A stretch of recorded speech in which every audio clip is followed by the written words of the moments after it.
Acordo de manhã para prosear no mundo do campo, as notícias escutar. Vem com a gente em toda a região com o seu programa Paracatu Rural. Tem notícias, informação e o mais importante, sua participação. Programa Paracatu Rural. Programa Paracatu Rural.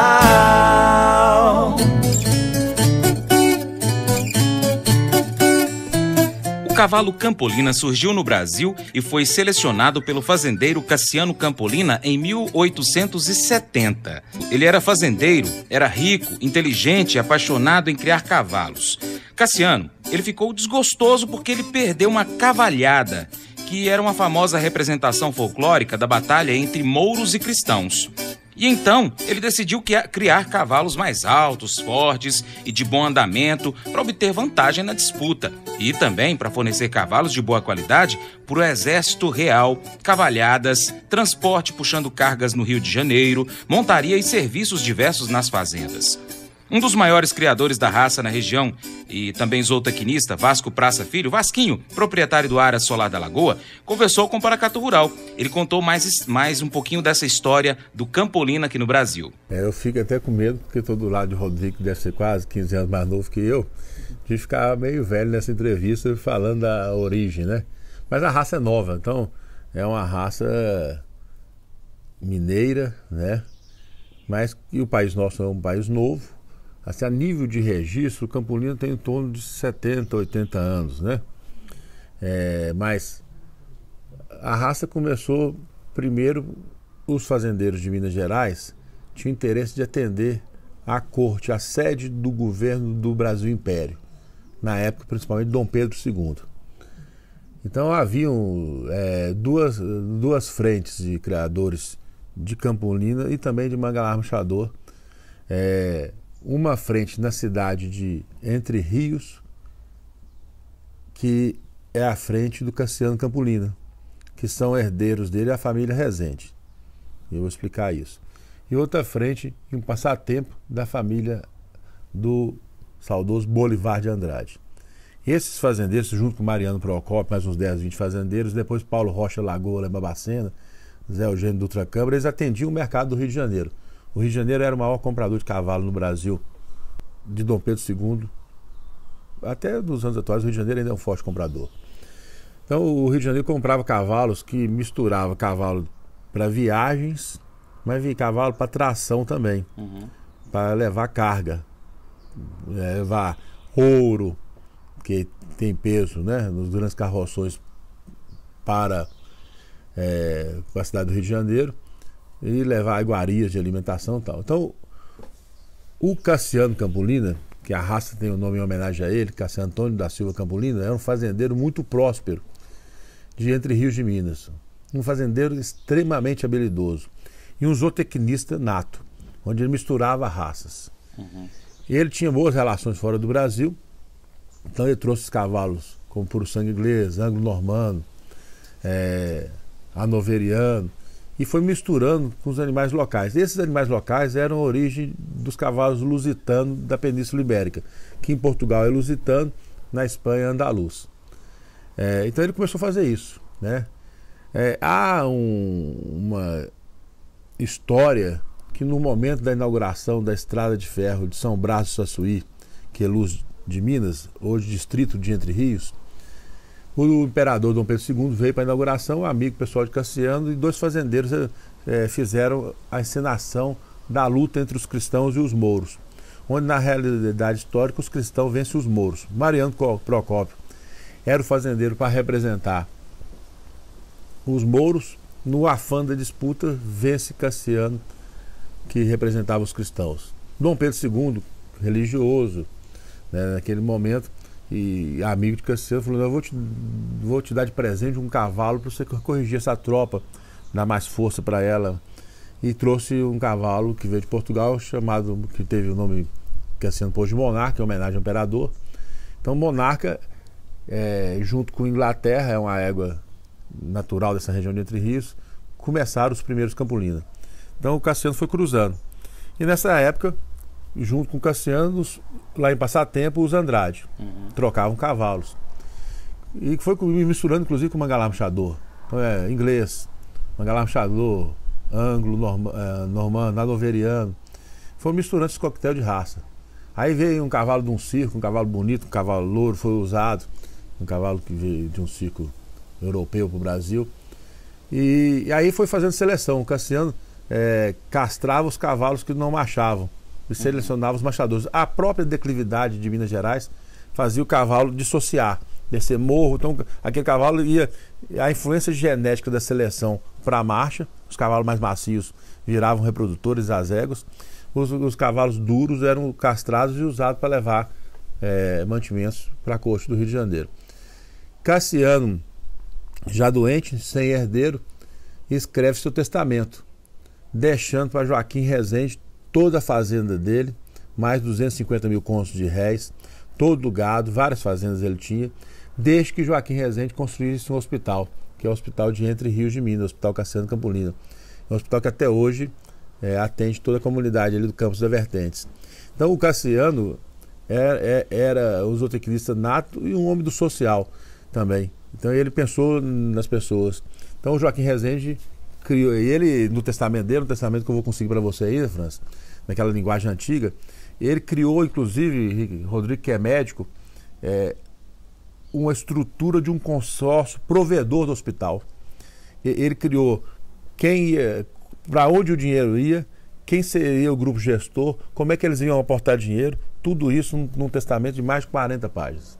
Que bacana. E o Joaquim Rezende construiu o hospital, equipou ele, contratou os médicos, criou-se o grupo gestor, e o Joaquim Rezende teve um filho, que é o Joaquim Rezende filho, teve outro filho que foi o Gastão Rezende, e mais por último o Gastãozinho, que é amigo nosso e que morreu agora há pouco tempo, coisa de uns 3, 4 anos atrás, que vinha muito inclusive a Paracatu.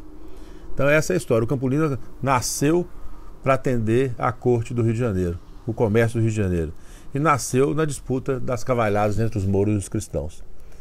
E foi selecionado na prática, né, Rodrigo, pela marcha. Quanto mais macio ficava na tropa. Macio, resistente, equilibrado, né? Isso continua até hoje nos criatórios? Continua. Aí o Rodrigo pode falar assim, ele tem uma visão de um criatório novo, um criatório forte aqui na região de Paracatu. Ele também que morou no Rio de Janeiro, ali na divisa com o Rio, sabe dessa influência, né? Aí foi nascendo os polos, um polo muito forte no Nordeste brasileiro, Minas Gerais, Rio de Janeiro principalmente, São Paulo mais assim dos últimos 30 anos, né? A Associação Nacional dos Criadores do Cavalo Campolina foi fundada em 1951. A partir de 31 de dezembro de 1966, o registro dos animais passou a ser feito em livro fechado, expressão que denota a limitação e seriedade do registro. O porte nobre, as formas harmoniosas, os traços curvilíneos e uma estrutura óssea muscular que favorece o andamento marchado são as principais características que diferenciam e tornam o Campolina um cavalo único. Toda essa harmonia é coberta por pelagem de rara beleza, sendo a baia predominante na raça, porém, a alazã, castanha, preta, tordilha, branca e pampa também são bastante encontradas, dando ainda mais diversidade e exclusividade à raça campolina. A cabeça suavemente convexilínea deve ser proporcional ao pescoço rodado, de formato trapezoidal, destacando expressivas orelhas lanceoladas, de tamanho médio e bem implantadas. Seus olhos vivos e grandes, suas crinas fartas e sedosas e sua garupa, ampla e longa, suavemente inclinada, também fazem com que o Campolina seja reconhecido e marque presença por onde quer que passe. Seu padrão racial faz do Campolina o maior marchador brasileiro, tornando-o a primeira escolha para cavaleiros que apreciam uma montaria acima da média, além de ser muito procurado para o uso na lida com gado pelo seu tamanho e força. Outro criador de Campolina aqui na região é o médico, proprietário do Aras dos Netos, presidente do Núcleo de Criadores do Cavalo Campolina Brasil Central, Rodrigo Lourenço de Vasconcelos. Ele contou como começou sua história com essa raça. Rodrigo, como é que começou sua história com o Campolina? Minha história é mais recente que a do Vasquinho, foi culpa dele, né? Ele que me vendeu a primeira égua Campolina e daí pra frente o negócio foi só crescendo. Se apaixonou. Campolina é uma paixão, né? E aí, ano passado, nós resolvemos fundar um núcleo aqui na região, né? Eu, Vasquinho e mais outros criadores, juntamos a turma aí de Unai, de João Pinheiro, de Brasília, Goiás, e fundamos o nosso núcleo Brasil Central aí. Já fizemos vários eventos, né, Vasquinho? Vários eventos, várias copas de marcha, né? Em um ano fiquei impressionado, né, Rodrigo? E só crescendo cada vez mais pessoas se associando e aumentando já os eventos, viajando. Nós fomos agora na Estadual em Belo Horizonte, pretendemos ir em Lafayette aí depois da exposição de Paracatu, a exposição nacional. E o Campolina só vem crescendo cada vez mais aqui na região. Como é que funciona o núcleo desses criadores? No núcleo são sócios, né, que a gente faz esses eventos e a gente faz o sócio tem os benefícios, né, como é que chama, de inscrições, né, o núcleo também subsidia viagens, né, para esses cavalos, que hoje em dia é caro fazer o frete daqui até Belo Horizonte, porque é muito longe, né, e outros benefícios mais, né. Então todos os criadores, pode ter um cavalo só, ele pode se associar e vai ter vários benefícios também. Bacana.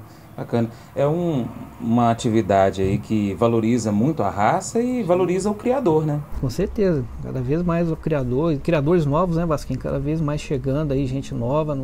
A indústria do cavalo, é bom ressaltar, hoje gera tanto emprego quanto a indústria do leite. Sim. As duas são as responsáveis pela interiorização do Brasil, né? Você pega assim... O Bijark Rink, que é um estudioso sobre negócio no Brasil, ele compara que a indústria do cavalo gera 8 vezes mais emprego que a indústria automobilística.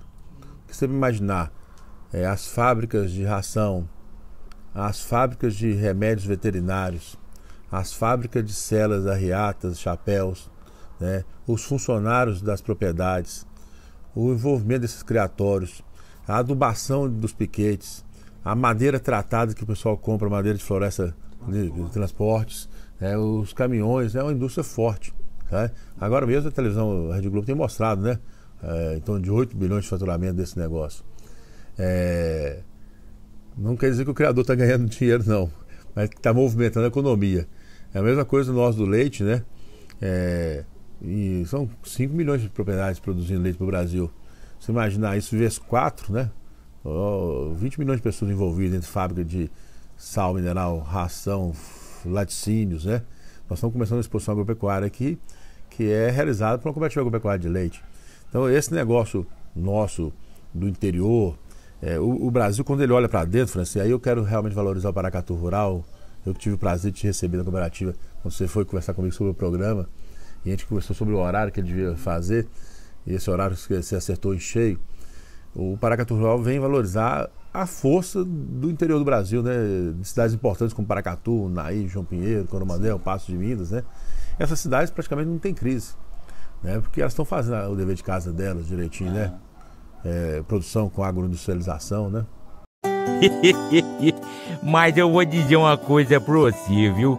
Se quiser colocar propaganda sua aqui nesse programa, eu vou dizer um negócio, você vai ter um resultado bom demais, senhor. Isso mesmo, é facinho, senhor. Você pode entrar em contato com os meninos ligando o telefone deles, é o 38, é o 991810123, bem fácil. É muito bom porque aí a sua empresa vai sair dentro de um programa que é ligado aí ao homem para a mulher do campo. É bom ou não é, só?